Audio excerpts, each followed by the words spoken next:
On liste les critères à retrouver dans le prochain job, et puis à moi de trouver ce job. Tu fais du recrutement, mais à l'inverse du recruteur classique. Le meilleur moyen de servir une entreprise, c'est de lui apporter la bonne personne. Je sais que tu connais bien Jarvis. Ce qui est un petit peu fatigant chez Jarvis, c'est que tous les jours, je suis obligé de cliquer sur mettre à jour. Franchement, si vous pouviez faire évoluer le produit un peu moins vite, ça m'arrangerait quoi. Bonjour Tanguy, Eh bah salut Johan. comment ça va? Bah écoute, ça va nickel, ravi d'être au Festival RH. Oui, alors c'est vrai que c'est un peu étrange pour nous deux, on habite à côté dans le sud et on se retrouve à 700 km. Wow. Normal, hein, c'est la nouvelle ligne de tram vers Montpellier, je crois, elle fait Ouais. Montpellier-Paris direct. Je la prendrai pas tous les jours. Non, mais bon, mais c'est sympa, c'est un transport écologique en plus. C'est vrai, tu as raison. Bon, en tout cas, ça fait plaisir de te recevoir ici au Festival RH. Première pour toi du coup. Tout à fait. J'ai pas eu le plaisir ni la chance d'être invité l'année dernière, j'en parlerai à Maud. Bon, c'était une bonne édition, mais je pense qu'elle sera encore meilleure cette année. Bon, en tout cas, c'est un plaisir de te recevoir ici et de discuter sur ce podcast Jarvis. Pour ceux, j'espère peut-être qu'il y en existe encore sur cette planète qui ne te connaissent pas. Est-ce que tu peux nous dire un peu qui tu es dans cet écosystème si particulier du recrutement? Avec plaisir. Alors, avec toute la modestie du monde, pour le coup, c'est normal si vous ne me connaissez pas. Moi, je suis agent de développeur depuis un peu plus de 5 ans Ok. maintenant. Qu'est-ce que c'est qu'un agent de dev? C'est comme un agent de foot ou d'artiste. C'est quelqu'un qui s'occupe de leur carrière, coaching, accompagnement, des devs qui veulent passer freelance, un ou une CTO qui veut travailler sa posture managériale, notamment les dernières années qui ont été un petit peu, secouées sur le plan RH. Et ensuite, c'est quelqu'un qui s'occupe aussi de leur carrière sur le plan mercato. On dresse un bilan de la situation actuelle, on liste les critères à retrouver dans le prochain job, et puis à moi de trouver ce job, d'initier le contact avec la boîte, piloter le process et négocier le contrat, surtout, ça qui est rigolo. Donc du coup, en fait, tu fais du recrutement, mais un peu du coup à l'inverse du recruteur classique qui lui va partir plutôt du client qui a un besoin, il va chercher un candidat. Toi, tu as les candidats et tu vas chercher le client. Ouais, c'est exactement ça. Ok. Vous êtes beaucoup à faire ça? On n'est pas beaucoup, on est trop peu, surtout. Comment Ça, tu la bonne l'expliques? C'est nouveau, c'est une nouvelle démarche, et puis on a toujours tendance à se rapprocher de la personne qui nous paye. donc Ouais. on part forcément de cette personne. Moi je pense que le meilleur moyen de servir une entreprise, c'est de lui apporter la bonne personne, et aujourd'hui le meilleur moyen d'apporter la bonne personne, c'est de bien la connaître. Ouais, je comprends.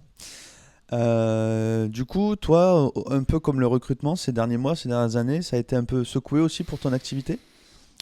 Franchement, on peut pas dire ça. L'année du lancement, c'était l'année Covid, donc c'était par nature secoué.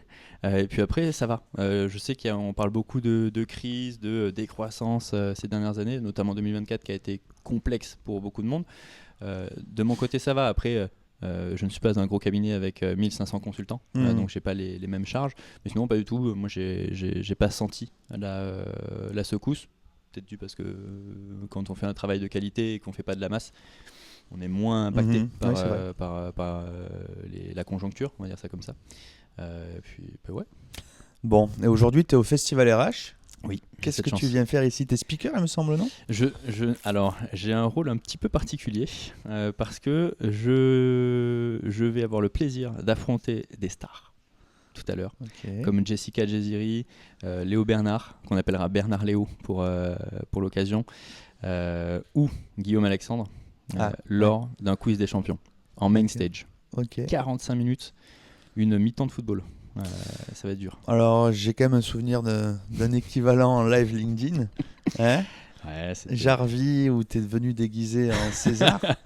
Et avec toute ton humilité, tu penses que tu as gagné, non? J'ai remporté cette édition. Ouais. Ouais. Non, ils m'ont laissé gagner, ça c'est vrai.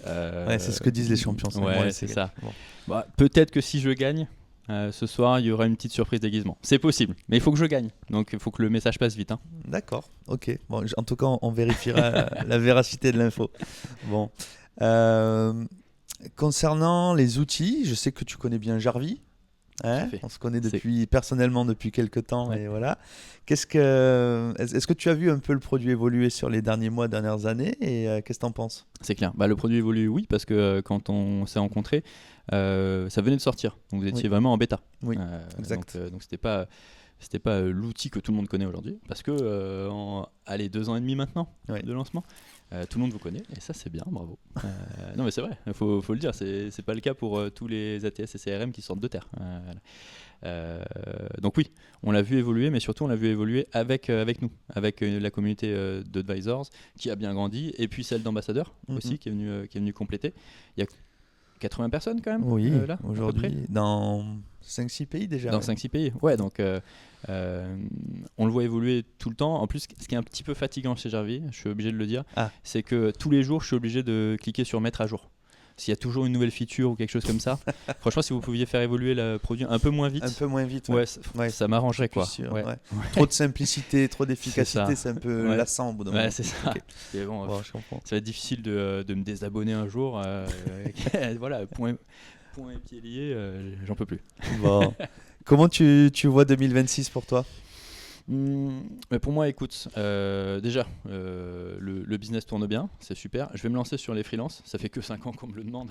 Donc je vais trouver des missions freelance. Là, j'aurai l'occasion de tirer plein potentiel de Jarvis parce qu'il y a un petit peu de volume à faire là-dessus. Un petit peu de prospection aussi. C'est d'ailleurs une des grandes forces de Jarvis, c'est que ça permet de faire les deux. Et ça a quand même peu de prix. Donc ouais, ça va être ça mon vrai défi de 2026. Ok, ben écoute, tu as droit à un petit cadeau pour clôturer, tu as ton petit tatouage que tu pourras faire. Et puis écoute, on te souhaite le meilleur pour 2026. Merci de nous accompagner avec Jarvis. Grand plaisir. Et puis on se retrouve dehors pour boire un coup ensemble. C'est clair, ou 2. Ou 3. Ciao. Salut.